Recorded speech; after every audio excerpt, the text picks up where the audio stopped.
është me në studio miku I parë që do të referoj një tematike të rëndësishme, aq më tepër për të diskutuar në këtë periudhë ku temperaturat janë rritur, vera ka ardhur zyrtarisht, natyrisht kemi hasur dhe problematikat e para me ajrin, me ambientin, me terrenin përreth nesh.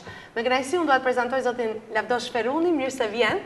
Gjithmonë kënaqësi prezenca juaj, aq më tepër kur flasim për një aspekt kaq të rëndësishëm, sikurse është ajri, gjelbrimi e gjithçka tjetër që e bën jetën tonë apo jo më të shëndetshme. Absolutisht. Faleminderit. Mirë se na vjen. Në fakt, kthehet në një problem shumë të madh dhe paraqitet problematike çështja kur sondazhe të ndryshme apo të dhëna flasin për një ajër tepër të ndotur, jo vetëm në Tiranën, që është e mbi populluar, por edhe në qytetet e tjera. Juve çfarë mund na thoni në lidhje me këtë gjë?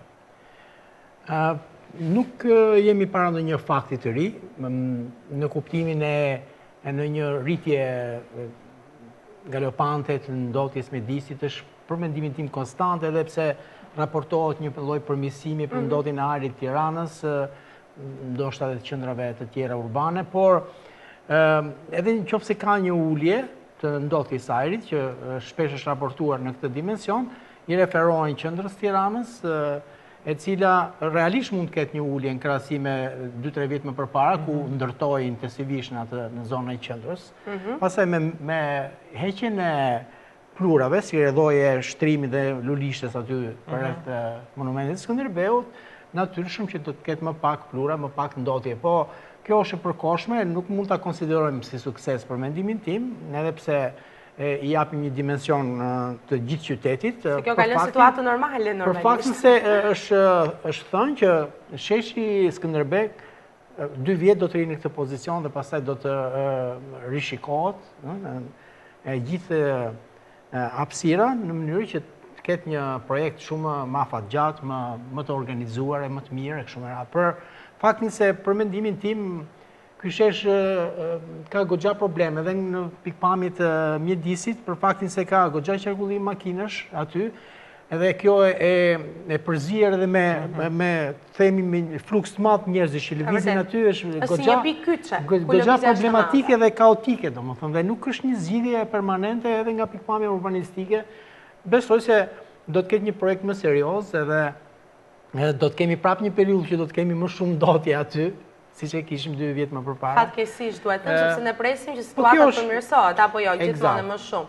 Kjo është një hapësirë e kufizuar, po ajo që është e përgjithshme për Tiranën në mënyrë të veçantë, po edhe për qendra të tjera urbane, sidomos në Bregdet, që nga Shkodra deri në Vlorë, po edhe deri në Sarandë në një periudhë pike të verës, është që ne kemi ndotje mbi normat e lejuara. Pikërisht. Dhe duhet arsyetuar si mund të dalim nga kjo gjendje. Kjo është gjëja që ne duhet vazhdimisht ta shtrojmë, vazhdimisht ta diskutojmë. Për Tiranën ka një zgjidhje perfekte. Duhet një promovim fort I lëvizjes në Tiranë me biçikleta. Zgjidhja fare e thjeshtë.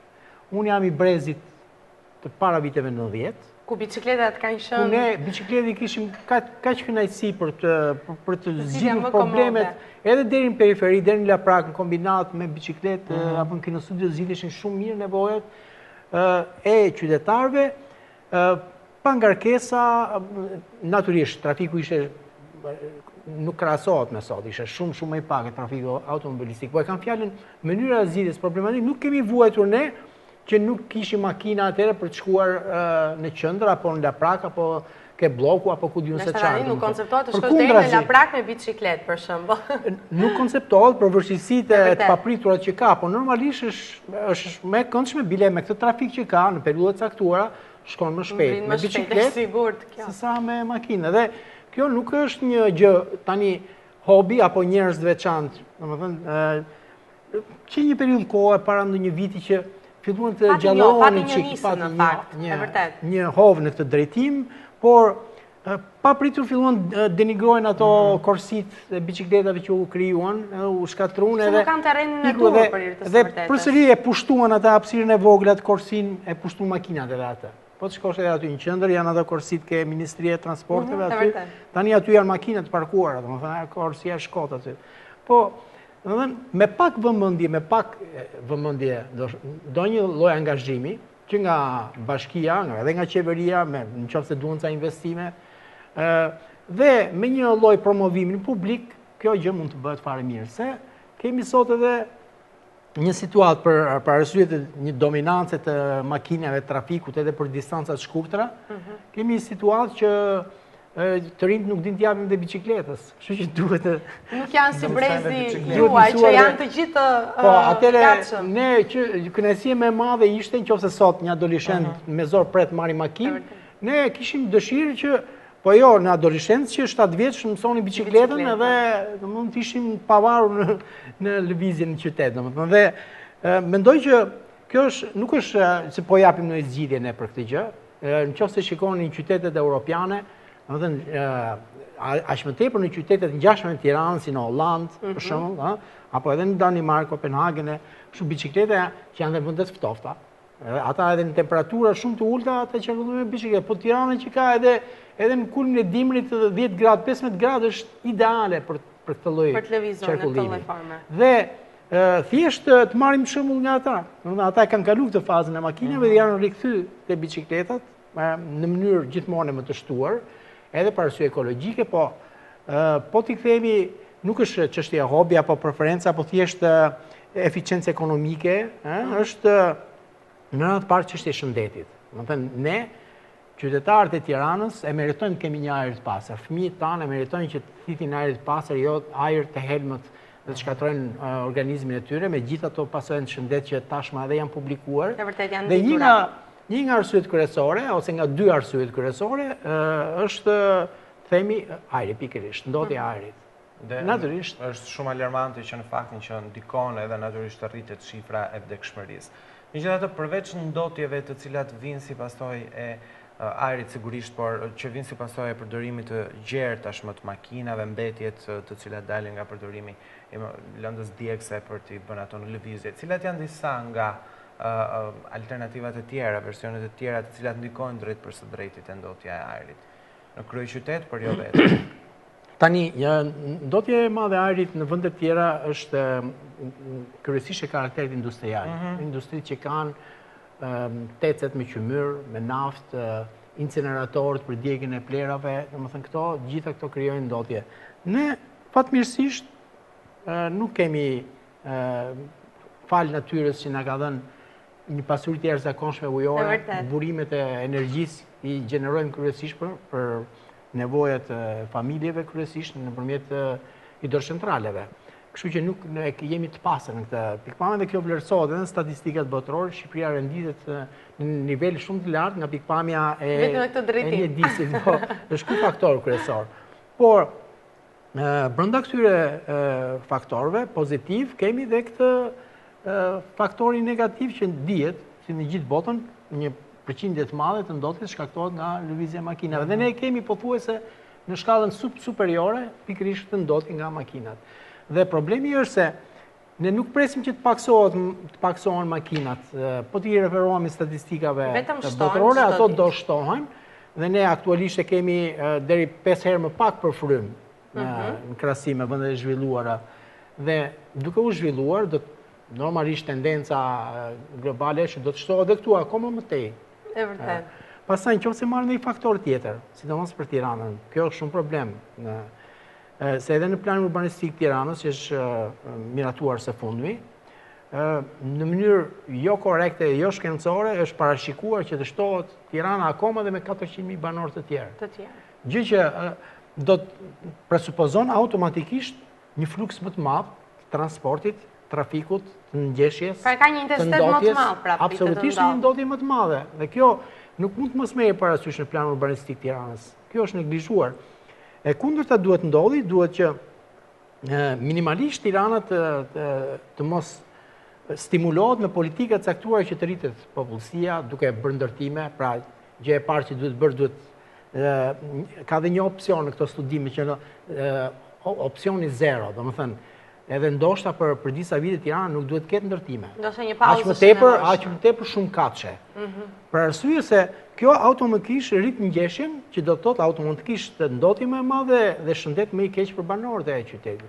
Dhe po ta krahasojmë Tiranën nga kjo ngjeshje, dënësia e popullsisë me vende të tjera në botë, kryeqytetet gjithë botës, ne renditemi në të paktën 10 më të ngjeshurat, me dënësi më të madhe në shkallë globale, me 15.000 banor për kilometër katror. Pra jemi të rëskuar vetëm nga Ndërkohë, kur hapësira. qytetet europiane lëvizin 2.000, 4.000, 5.000, maksimumi 7.000, nuk e di në Bukureshti, për shembull, ka një shifër çik më të lartë, po ka Berlini, Ljubljana, domethënë qoftë edhe vende fqinje, pra ose vende afër nesh si Ljubljana, 2.000, 3.000 me hapësira të blerta kështu me radhë. Gjë që ne jemi 15.000 dhe ndërkohë tentojmë të rritemi akoma më tepër me Imagjino se çfarë mund të ndodhë. Plus infrastruktura më e zhvilluar që po ndodh dhe padyshim duhet, mund ta përshpejtojë këtë proces. Por nëse ka dhe politika që stimulojnë të rritje, siç është ky plani realisht që është i kritikueshëm për mendimin tim, atëherë ne do të jemi në një situatë, nëse flasim bashkë mbas 5 vjetëve, mbas 10 vjetëve, ose me kolegët të tjerë, domethënë dhe i referohemi datës sotme, do të ishte fantazi në kuptimin që mund të jetë një situatë shumë problematike e parikthishme në të ardhmen. Se ardhja dhe dëmtësimi është rruga më e lehtë dhe kjo ka ndodhur deri tani, por e kundërta nuk mund të ndodhë. Për ta rikuperuar do të ishte shumë e vështirë. E kundërta nuk mund të ndodhë që të krijosh një lloj zhvendosje të popullsisë nga kryeqyteti. E shumta që mund të bësh ta mbash stabil. Nëse ne jemi të zgjuar mjaftueshëm që ta mbajmë stabil që në këtë fazë ku jemi, bile ndoshta do të duhej edhe pak më përpara, do ishte shumë e mirë.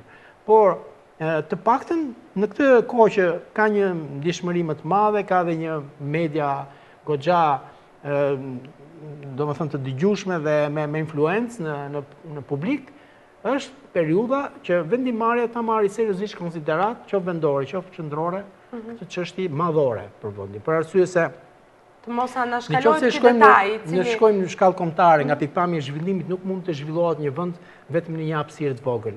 Dhe potencialet e Shqipërisë realisht janë në pjesën rurale, në pjesën malore që mund ta quajmë, në pikpamje të potencialeve ujore, të pyjeve, të bimëve medicinale, një potencial të jashtëzakonshëm minerale padyshim.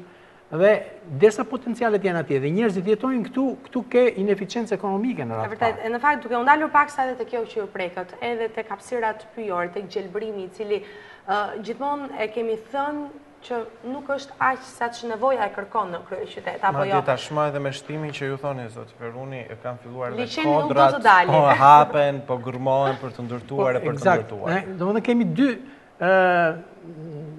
dy tendenca që shkojnë në drejtim të kundërt. Nga një anë rritet popullsia, rritet dëmtësia, nga ana tjetër paksohet hapësira e gjelbër. Dhe kjo gjë bën që domethënë të kemi një situatë që është shumë e vështirë se si mund të rikuperohet. Se nëse ti dëmton hapësirat e gjelbër, pret pemët shekullore, 10 vjeçare, ato duan 10 vjet që të vinë në atë gjendje prapë. Të rikuperohen edhe një herë të rrita. Eksakt. Dhe ajo që tham pak më përpara, nëse popullsia rritet, ti nuk mund ta zvoglosh përsëri popullsinë. Kështu që ti shkon në kahet e sigurta të gabuara dhe hesht. Në fakt, tu duhet patjetër të ndërhyet energjikisht që të mos ndodhi ky fenomen. Dhe nga ana tjetër, ky proces, domethënë, i zhvendosje në kahet të kundërta të këtyre faktorëve që duhet të konvergojnë me njëra tjetrën, pra duhet kemi më pak ndërtime ose hiç fare ndërtime sipas mendimit tim të paktën për një kohë të gjatë, dhe të shtohen hapësirat e gjelbëra, gjë që nuk po ndodh. Edhe pse u tha në programe elektorale, edhe në zgjedhjet vendore, edhe në zgjedhjet parlamentare, është diskutuar çështja e rritjes së hapësirave të gjelbër, po realisht Tirana me 2.7 metra katror për frymë që ka që raportohet, domethënë të shkojë 1.7 është domethënë shkencërisht e provuar që afekton shëndetin e banorëve dhe mund ta çojë situatën që të bëhet një qytet i pabanueshëm.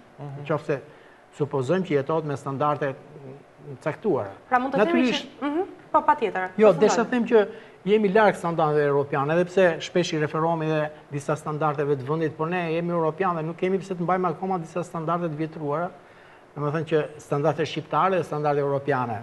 Në kuptimin që jemi më mirë me këto të vendit, por nuk jemi dhe aq mirë me ato europiane. Dhe Shqipëria me këtë pozicion gjeografik që ka, me këtë klim që ka, mund të ishte një vend i admirueshëm për të jetuar. Një destinacion i jashtëzakonshëm. I jashtëzakonshëm, jo vetëm në aspektin turistik, por në radhë të parë për banorët vetë, që nuk ka arsye pse në Tiranë me këtë mal, domethënë si mali i Dajtit, me gjithë jashtëzakonshëm, me këto korridore me lume nga dy anët, Erzeni, lumi i Tiranës, edhe të ketë probleme për ndotjen. Nuk je në shkretë të tjerë këtu. Je në një vend shumë të pasur me ujëra, me male, me pyje, me kullota në gjitha drejtimet. Dhe ne duhet ta kuptojmë këtë si një aset shumë të madh për vendin. Ne akoma e quajmë aset makinën. Fakt, makina është ajri që thith çdo sekond, ushqimi i shëndetshëm që ha. Kjo është një temë tjetër që është shumë interesante. Por që është një ndër komponentët plotësues në fakt. Asetë do të ishte jetesa në formë më të mirë të mundshme, duke kontribuar edhe në ngritjen e këtyre qendrave të banimit, edhe Buzë-Malit të Dajtit. Kjo do të ishte gjë më e mirë e mundshme, apo qytetet tjera të shfrytëzojnë të gjithë këto hapësirat siç juve thonë, apo jo? Tirana 20.000 banor ka qenë. Kupton, tani po shkon 1 milion. Kështu që një diferencë e madhe dhe e ndjeshme në fakt. Vende për të jetuar shëndetshëm dhe i lumtur ka kudo në Shqipëri, në gjithë territorin. Nuk kemi ne hapësirat e egra, shumë pak janë vendet të tilla, po ka fshatra të mrekullueshëm në Shqipëri, edhe që kanë pas një trashëgimni shumë të pasur, edhe kulturore, kemi parasysh për shembull Voskopoja, të themi, qendra të lashta të popullsisë. Tani pse mos ketë njerëz në Voskopojë, pse të braktiset Erseka, pse të braktiset hapësira e Kuksit, Shishtaveci, ku di unë, qatra të vinë të jetojnë në periferi të Tiranës. Pra këtu ka një nonsens e gabuar antropogjene, domethënë njerëzit kanë një orientim jo korrekt në këtë drejtim. Domethënë hapësirat për të jetuar janë shumë të mira në territore të tjera, atje ku janë dhe pasuritë, edhe ku mund të pasuritë duke u shfrytëzuar në mënyrë më racionale se janë dhe njerëzit aty prezent, mund të jetohet shumë më mirë dhe mund të mos kemi, ne kemi të dyanshëm dëmin, kemi dëm në hapësirat ku përqendrohet popullsia, si rasti Tiranës, domethënë Tiranë-Durrës, aksi Tiranë-Durrës, ku realisht gati 30% e popullsisë jeton këtu. Themi në 1%, 2% sipërfaqes territorit të vendit, dhe kemi dëm nga ana tjetër ku mungesa e njerëzve bën që mos shfrytëzohen resurset ekonomike, të mos gjenerojnë të ardhura dhe jetesë më të mirë. Mbeten të pavlefshme, këto zona që në fakt vartin. Edhe në shkallë kombëtare, rezultantja është negative. Prandaj edhe në politikat ndryshme në vendet zhvilluara europiane kanë vite, dekada, që aplikojnë politika të zhvillimit hapësinor të barabartë. Zhvillimin rajonal barabartë, zhvillimin rural, ku ju vetë mund ta keni parë, nuk ekziston koncepti fshat dhe qytet. Fshati në vendet e ndryshme europiane është një term shumë atraktiv për një gjë të vogël, një gjë ku ka shije, ku ka interesante, ku preferohet, domethënë shkrenarit shkosh aty. Kur shkëputesh nga jeta kaq e ritmike e jetës së qytetit, gjithmonë ata kthehen në fshat. Po nga ana tjetër, pjesë rurale e tyre janë dhe ato që ne mund t'i quajmë qytete, qytete rurale. Por e kemi parë, ato në gjajnë si qytet, është e vështirë të bëhet dallimi pra, një fshat karakteristik siç e njohim ne, me qytetet rurale. Prandaj edhe ne derisa po shkojmë, edhe ka plot edhe sot në Shqipëri, po të udhëtosh në plot vende ka vila shumë të bukura në fshatra të tjera që gjithmonë më atraktiv po bëhet. Por nga ana tjetër kemi edhe fshatra që janë totalisht braktisura, fatkeqësisht kjo. Dhe nga ana tjetër kemi një ekstrem tjetër, si pune komunës Kasharit. E kupton që është bërë... është mbi populluar. Jo mbi populluar, po janë bërë ca pallate gjigande aty që jo era fshat zvjen, po as qytet. Një qytet i mërkjell. Po duke qenë afër kryeqytetit, s'është as kryeqytet. Domethënë janë ca fenomene që duhet patjetër t'i korrigjojmë. Dhe gjitha këto lidhen në fundit me mjedisin. Natyrisht, pasojat bien pikërisht. Sa më shumë ta respektojmë mjedisin, ne si banor, sa më shumë, aq më shumë marrim vlerë prej mjedisit dhe jetesë më të lumtur për Pra çdo nisma njeri. duhet të nisë nga ne së pari dhe të përfundojmë më pas tek instancat nga të cilat kërkojmë zgjidhje të problemit. Zoti Ferundit, falenderojmë shumë që ishte në studio. Ishte kënaqësi. Jam e bindur që kur flasim për ajrin e për gjelbrimin, besoj do të kishim shumë pika ku do të referoheshim dhe do të diskutoheshim, edhe pse fatkeqësisht edhe sot në këtë diskutim konstatojmë që rezultatet nuk janë aq pozitive, apo jo. Të falenderojmë shumë. Shpresojmë për më mirë, patjetër. Ishte kënaqësi në fakt që ju kishim në studio. Do të shkojmë një herë në publicitet, pas pak rikthehemi me fleshin e orës 9.